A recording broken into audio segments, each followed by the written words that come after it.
Chapter 7, From Addictive to Enlightened Relationships. Love Hate Relationships. Unless and until you access the consciousness frequency of presence, all relationships, and particularly intimate relationships, are deeply flawed and ultimately dysfunctional. They may seem perfect for a while, such as when you are in love, but invariably that apparent perfection gets disrupted as arguments, conflicts, dissatisfaction, and emotional or even physical violence occur with increasing frequency. It seems that most love relationships become love hate relationships before long. Love can then turn into savage attack, feelings of hostility, or complete withdrawal of affection at the flick of a switch. This is considered normal. If in your relationships you experience both love and the opposite of love, attack, emotional violence, and so on, then it is likely that you are confusing ego, attachment, and addictive clinging with love. You cannot love your partner one moment and attack him or her the next. True love has no opposite. If your love has an opposite, then it is not love, but a strong ego need for a more complete and deeper sense of self, a need that the other person temporarily meets. It is the ego substitute for salvation, and for a short time, it almost does feel like salvation. But there comes a point when your partner behaves in ways that fail to meet your needs, or rather those of your ego. The feelings of fear, pain, and lack that are an intrinsic part of egoic consciousness but had been covered up by the love relationship now resurface. Just as with every other addiction, you are on a high when the drug is available. But invariably, there comes a time when the drug no longer works for you. When those painful feelings reappear, you feel them even more strongly than before. And what is more, you now perceive your partner as the cause of those feelings. This means that you project them outward and attack the other with all the savage violence that is part of your pain. This attack may awaken the partner's own pain, and he or she may counter your attack. At this point, the ego is still unconsciously hoping that its attack or its attempts at manipulation will be sufficient punishment to induce your partner to change their behavior so that it can use them again as a cover up for your pain. Every addiction arises from an unconscious refusal to face and move through your own pain. Every addiction starts with pain and ends with pain. Whatever the substance you are addicted to, alcohol, food, legal or illegal drugs, or a person, you are using something or somebody to cover up your pain. That is why, after the initial euphoria has passed, there is so much unhappiness, so much pain in intimate relationships. They do not cause pain and unhappiness, they bring out the pain and unhappiness that is already in you. Every addiction does that. Every addiction reaches a point where it doesn't work for you anymore, and then you feel the pain more intensely than ever. This is one reason why most people are always trying to escape from the present moment and are seeking some kind of salvation in the future. The first thing that they might encounter if they focused their attention on the now is their own pain, and this is what they fear. If they only knew how easy it is to access in the now the power of presence that dissolves the past and its pain, the reality that dissolves the illusion. If they only knew how close they are to their own reality, how close to God. Avoidance of relationships in an attempt to avoid pain is not the answer either. The pain is there anyway. Three failed relationships in as many years are more likely to force you into awakening than 3 years on a desert island or shut away in your room. But if you could bring intense presence into your aloneness, that would work for you too. From addictive to enlightened relationships, whether you are living alone or with a partner, this remains the key. Being present and intensifying your presence by taking your attention even more deeply into the now. For love to flourish, the light of your presence needs to be strong enough so that you no longer get taken over by the thinker or the pain body and mistake them for who you are. To know yourself as the being underneath the thinker, the stillness underneath the mental noise, the love and joy underneath the pain is freedom, salvation, enlightenment. To disidentify from the pain body is to bring presence into the pain and thus transmute it. To disidentify from thinking is to be the silent watcher of your thoughts and behavior, especially the repetitive patterns of your mind and the roles played by the ego.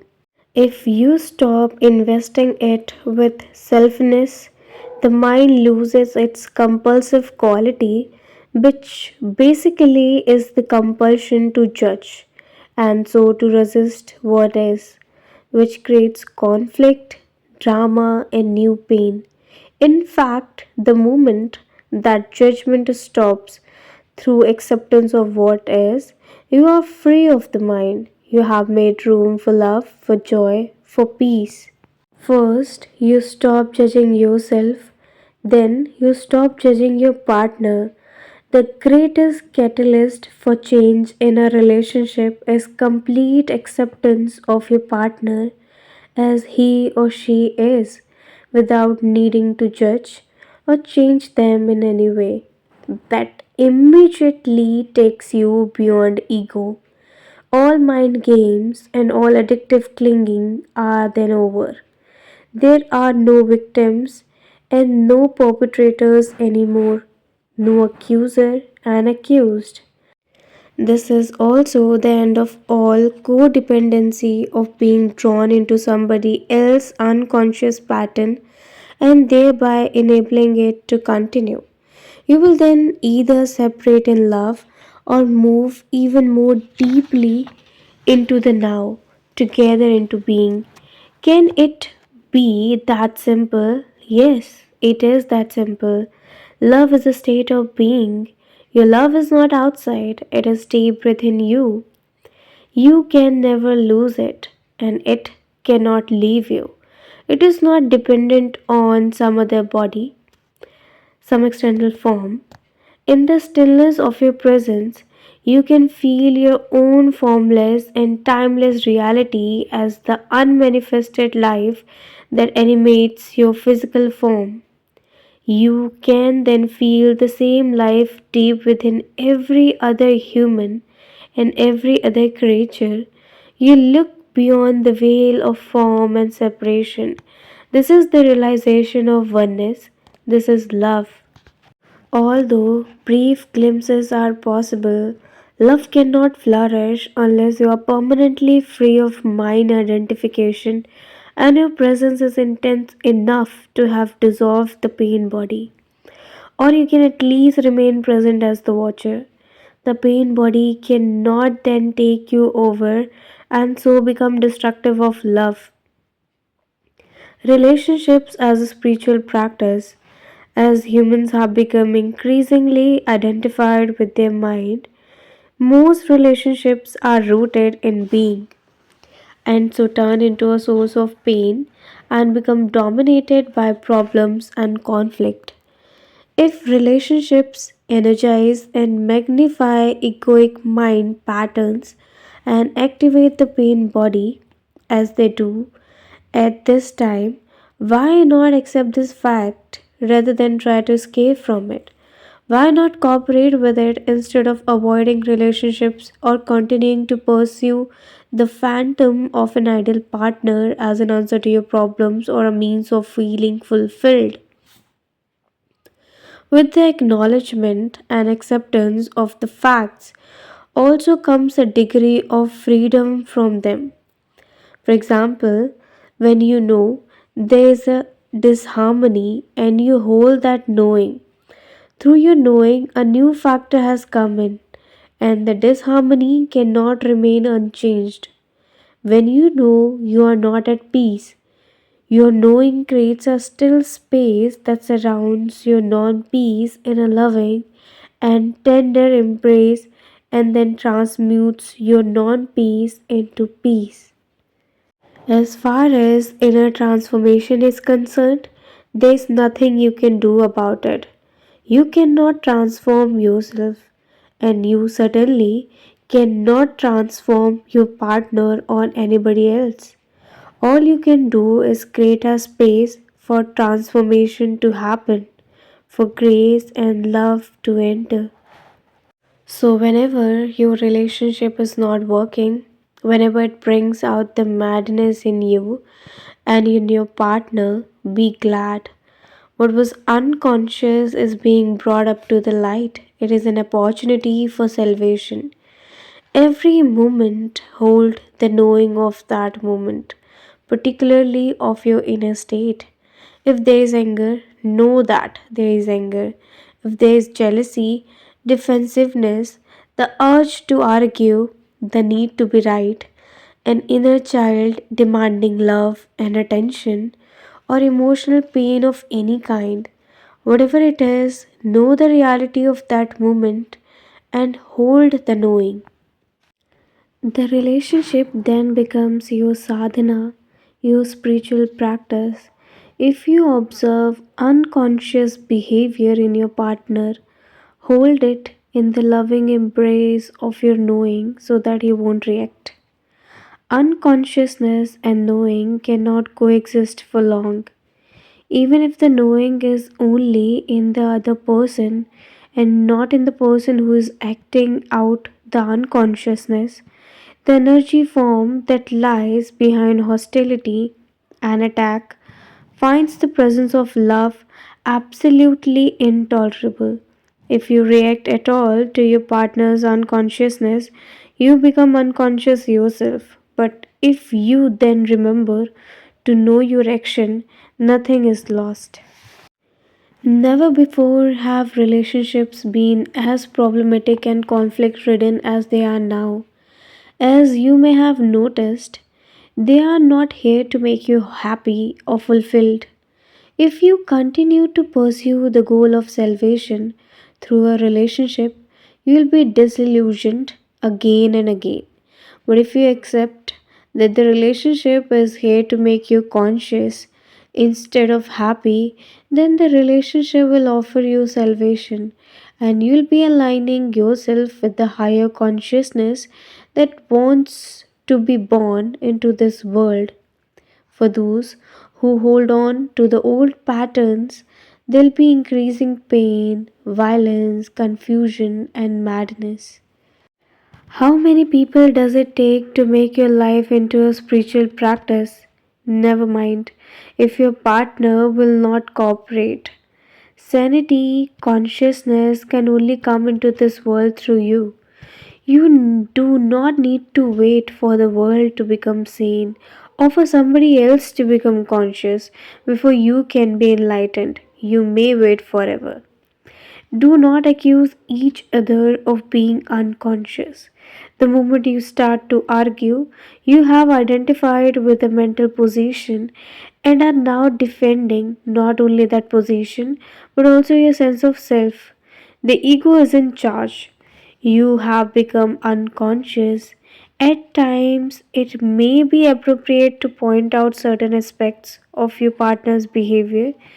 If you are very alert, very present, you can do without ego involvement. without blaming, accusing, or making the other wrong.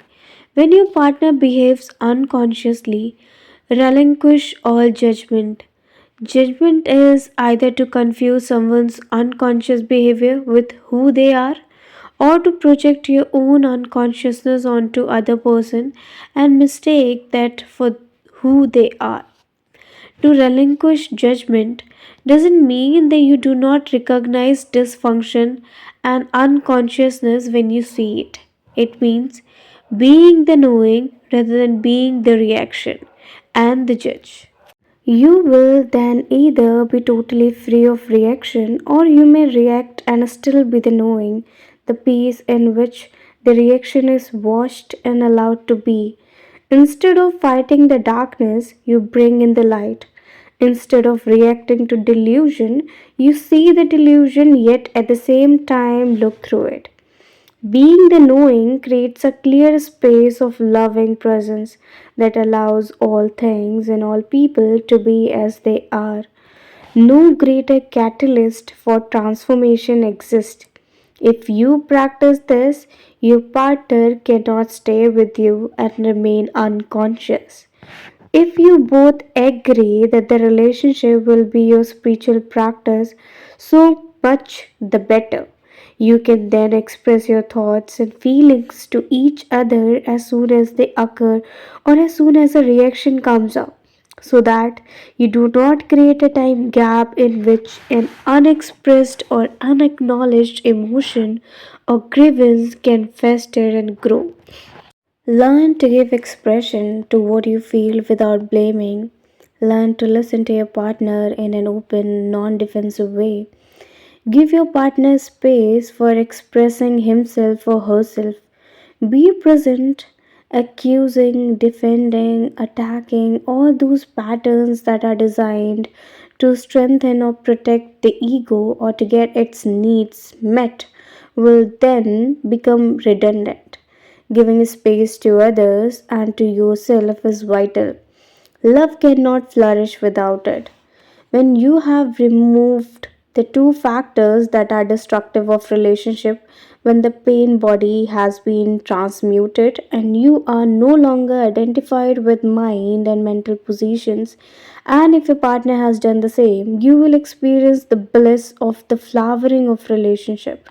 Instead of mirroring to each other your pain and your unconsciousness, instead of satisfying your mutual addictive ego needs, you will reflect back to each other the love that you feel deep within.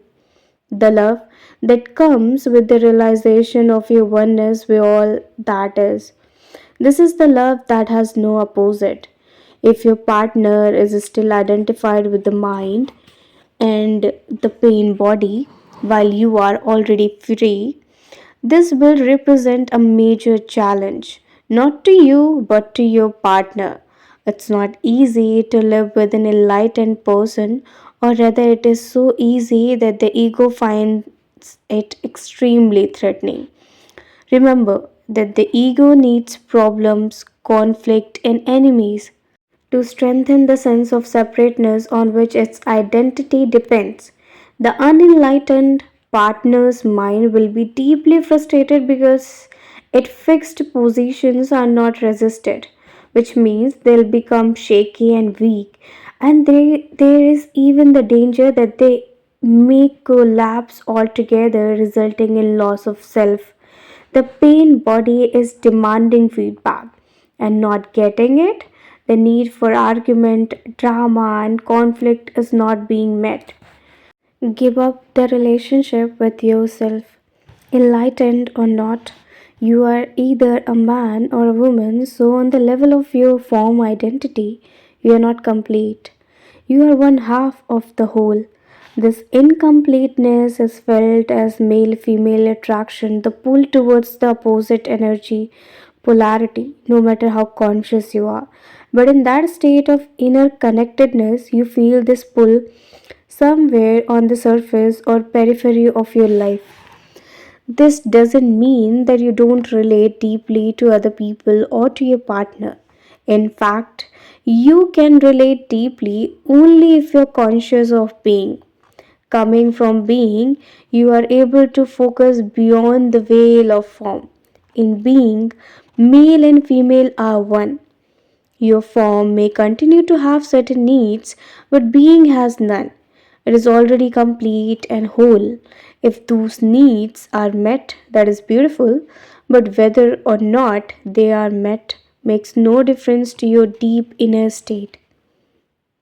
So, it is perfectly possible for an enlightened person, if the need for the male or female polarity is not met, to feel a sense of lack or incompleteness on the outer level of his or her being, yet at the same time be totally complete, fulfilled, and at peace within. If you cannot be at ease with yourself when you are alone, you will seek a relationship to cover up your unease. You can be sure that the unease will then reappear in some other form within the relationship, and you'll probably hold your partner responsible for it. All you really need to do is accept this moment fully. You are then at ease in the here and now and at ease with yourself. But do you need to have a relationship with yourself at all? Why can't you just be yourself? When you have a relationship with yourself, you have a split yourself into two, I and myself, subject and object. The mind created duality is the root cause of all unnecessary complexity of all problems and conflicts in your life. In the state of enlightenment, you are yourself. You and yourself merge into one. You do not judge yourself. You do not feel sorry for yourself. You are not proud of yourself. You do not love yourself. You do not hate yourself, and so on. The split caused by self reflective consciousness is healed, its curse removed. There is no self that you need to protect, defend, or feed anymore. When you are enlightened, there is one relationship that you no longer have, the relationship with yourself. Once you have given that up, all your other relationships will be love relationships.